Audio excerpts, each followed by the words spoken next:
Halo, assalamualaikum warahmatullahi wabarakatuh, teman-teman semua. Semoga kalian sehat selalu, berkah dan sukses selalu. Kali ini kita akan sharing tentang pertanyaan yang sering ditanyakan oleh user, terutama bagi pelanggan Rismasal gitu ya. Kami akan menjawab, yaitu pertanyaan, Bang, HP apa sih yang awet gitu ya, merek apa HP yang awet tidak mudah rusak. Jadi ini cuman sharing saja ya. Jadi HP yang awet itu sebenarnya tinggal yang pakai ya.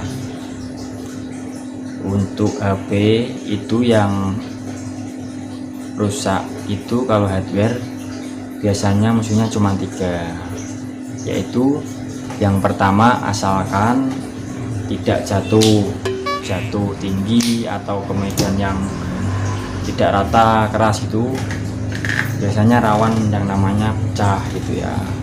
Terus ketindih itu entah itu dikasih di celana, uang saku gitu, terus banyak barangnya padat, itu bisa saja terjadi pecah.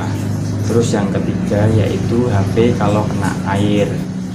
Nah, kalau hujan nggak sengaja ada rembesan masuk jadi kena air, ataupun kesiram, ataupun cemplung ya istilahnya itu, yaitu nyelam.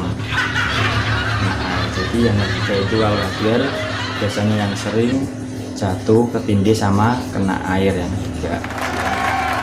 Terus kalau software itu rusaknya gimana gitu ya.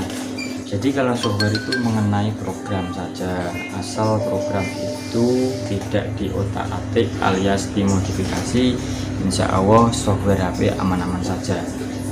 Cuman kalau dari sistem operasi itu sirkulasi setiap pemakaian minimal ada penghapusan data yang termasuk tidak penting atau tidak dipakai minimal 3 bulan lah atau 6 bulan begitu, supaya mengurangi beban yang ada di telepon.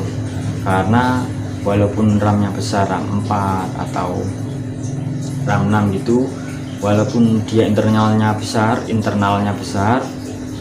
tidak dihapus beberapa waktu yang lama, contoh setahun gitu, 1 tahun, walaupun dia masih bisa nampung, tetapi nanti takutnya kalau lama-kelamaan menumpuk file yang tidak penting, malah nanti di samping kelamaan untuk menghapusnya, sirkulasi untuk sistemnya biasanya memang gak mengurangi ya, gak begitu optimal. Jadi lebih baik untuk sistem operasi softwarenya itu diperhatikan ya, itu kalau file-file yang tidak dipakai dicek untuk 3 bulan saja. Terus di upgrade untuk sistemnya tidak wajib sih kalau menurutku ya, untuk Androidnya juga gitu. Kalau nggak perlu upgrade sih nggak perlu, kecuali kalau aplikasi saja, aplikasi yang sudah kadaluarsa begitu tidak masalah.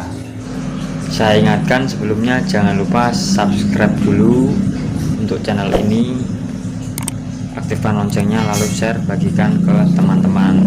Oke friends, karena memang kalau contoh YouTube itu kalau memang minta update biasanya tidak bisa dibuka aplikasinya, jadi setelah diupdate bisa dibuka dan lain sebagainya gitu ya. Itu untuk Android. Kalau iPhone pun aplikasi biasanya memang cocok-cocokan ya, ada yang support OS nya, contoh aplikasi Facebook misalkan pakai 12 bisa, terus mau install WhatsApp nggak bisa, harus minta update. Itu memang wajib. Kalau aplikasi iPhone itu tidak sembarangan cocok-cocokan setahu saya. Bahkan kalau HP luar negeri pun kadang minta update OS nya pun rawan ketika sudah mencapai OS 15-an gitu. Biasanya yang tidak memakai biaya cukai tidak bisa memakai kartu sembarangan itu. Terus selain itu modifikasi program itu apa, yaitu sejenisnya kayak root gitu ya, kayak root. Terus mau diganti yang CDMA ke GSM, tapi itu sudah jarang banget. Dulu yang sering itu Smartfren, HP jadul. Intinya tidak usah dimodifikasi program, standarnya saja, karena setahu saya yaitu di service center pun tidak melayani yang namanya root atau modifikasi program, kecuali memang ada keluhan error sistem di programnya. Tetapi insya Allah kalau kita tidak dimodifikasi atau dibikin hal lain mengenai seperlunya saja, insya Allah aman. Itu mengenai software ya. Jadi begitu. Jadi untuk HP apa yang bagus itu sebenarnya tergantung fanatik untuk merek ya. Bisa semua sih menurut saya bagus, asalkan itu tadi kalau software tidak dimodifikasi sama yang hardware-nya menghindari 3 hal tadi ya. Itu cuman kalau untuk fanatik sih tergantung orangnya. Wah bang, itu Xiaomi HP-nya jelek, Vivo kayaknya enggak juga ya, itu layak pakai juga, nyatanya diterima di masyarakat. Cuman memang dari brand itu dari harga beda. Contoh semisal kok HP 2 juta di Samsung misalkan kok dapat RAM 2 baru itu. Cuman kalau di Cina biasanya sebaiknya lebih mewah dengan sama-sama harga 2 juta itu. Misal di Samsung RAM 2, siapa tahu di Xiaomi bisa dapat RAM 3 dan RAM 4. Mungkin perbedaannya seperti itu. Dan untuk pangsa pasarnya pun tidak begitu kalah Cina-Cina sekarang ya, nyatanya banyak seperti Xiaomi, Vivo juga di pasaran juga bagus. Oppo, Realme dan Cina lainnya termasuk spare partnya juga banyak.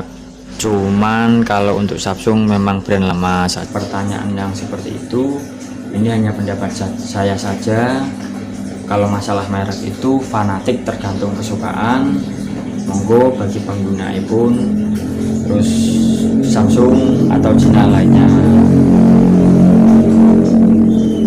asalkan tidak terkena untuk masalah tadi, kita bisa mencegah, insya Allah masih aman untuk softwarenya tadi sama hardwarenya itu ya. Sekian sharingnya untuk pendapat saya. Mohon maaf apabila ada kekurangan serta hal-hal yang sengaja atau tidak sengaja dalam mengucapkan pesan saya. Terima kasih sebelumnya yang sudah menonton video ini sampai selesai. Jika bermanfaat jangan lupa subscribe, aktifkan loncengnya, lalu share kalian ke teman-teman.